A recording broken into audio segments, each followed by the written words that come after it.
Porsche revealed the new 718 Cayman GT4 RS. It's the new flagship model in the 718 family. Lightweight construction and extremely agile, it is really a proper driver's car. Main star is the engine, of course. Naturally aspirated 6-cylinder boxer engine with 500 horsepower and 450 Nm of torque.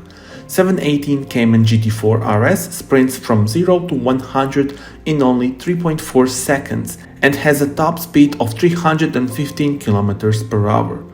As you can see, the car features lots of carbon fiber and magnesium wheels are available as an option. All of the aerodynamics and elements that you see here have purpose to maximize the aerodynamics. So not just for the show, but here for the purpose. Every element has its purpose, and that's quite impressive.